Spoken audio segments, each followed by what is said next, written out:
Thank you very much. Thank you. Good morning, everyone.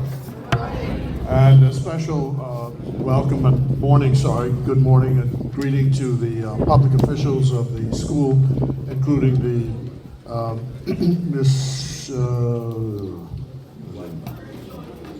Ms. White, the district superintendent, sorry about that, and the principal.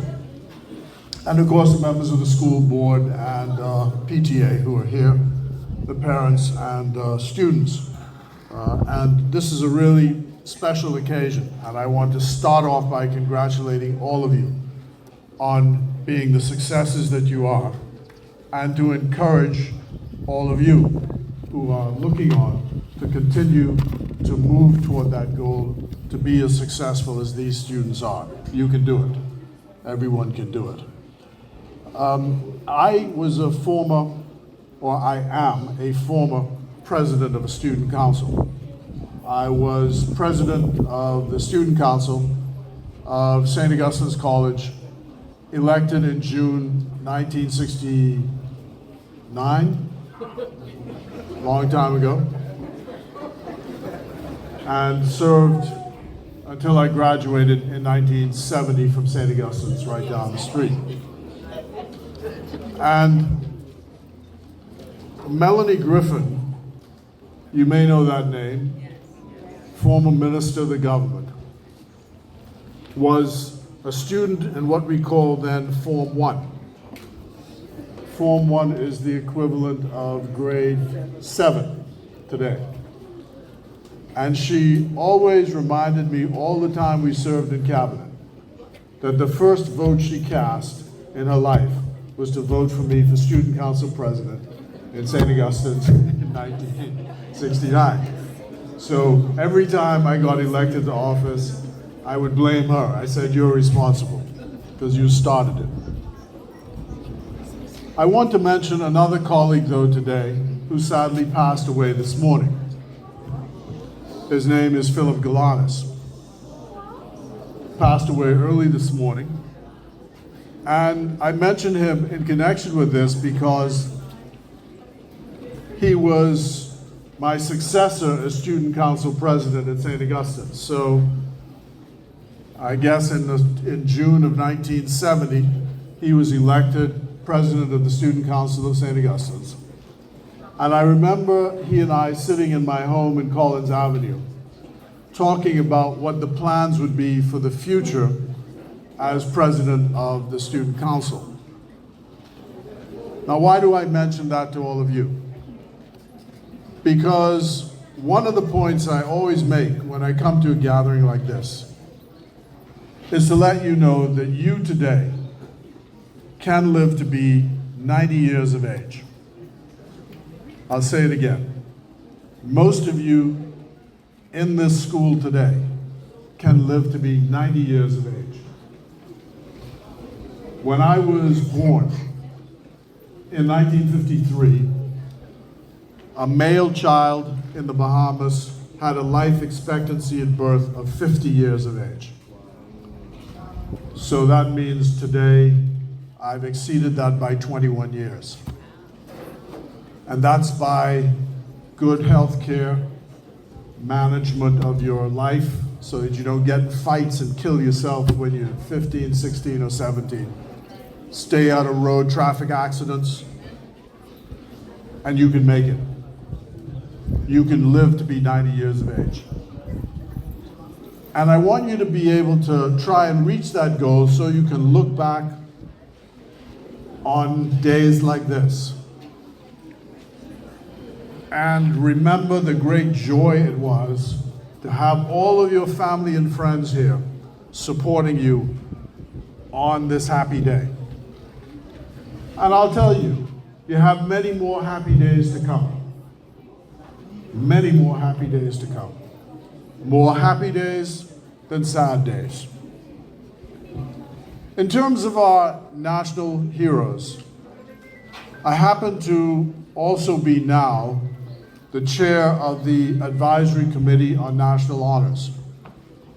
And on Monday at Government House, Dame Cynthia Pratt will confer the honors which were announced on Independence Day for those citizens across the country who have made a seminal contribution to the development of our country. There are 7 persons who've been named national heroes. There are other awards, but national heroes have only been conferred on 7 people.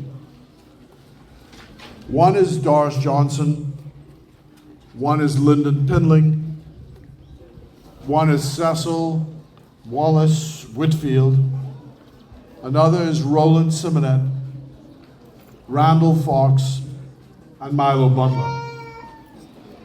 And this year, we've conferred someone who could not have been a Bahamian citizen because she was born and died into slavery.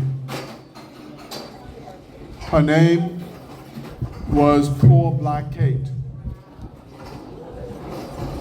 Her formal name was Kate Moss, and she lived on a plantation in Crooked Island.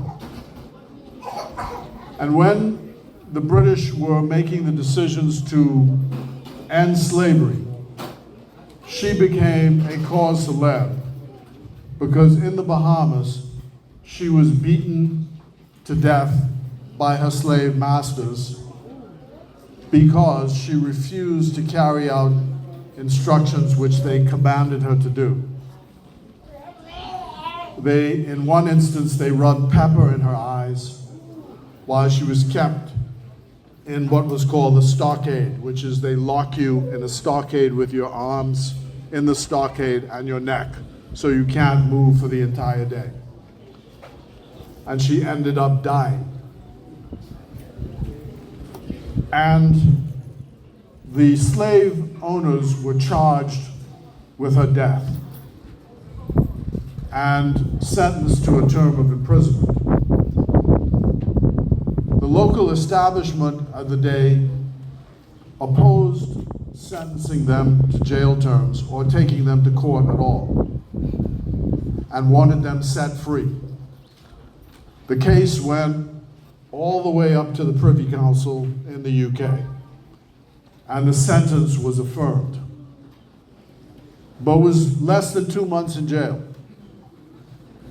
But in those days, slaves were not counted as people, and so the death to the establishment meant nothing.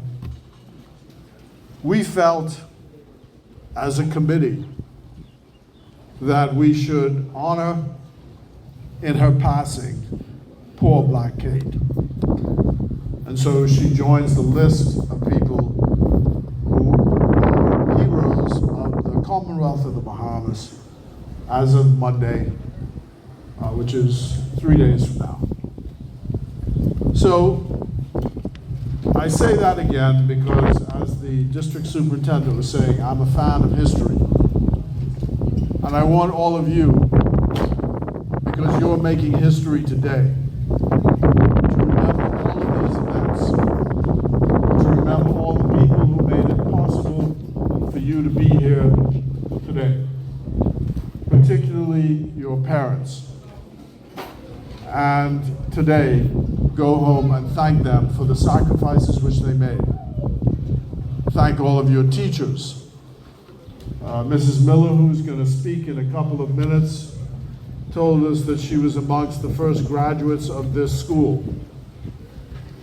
And you will see when she comes up, success brims all over her. So one day, you can be just like her. So congratulations again. I'm happy to be here and to support the school and support all of your efforts. And if you remember anything that I've said, when you reach 90 years of age, remember what I said.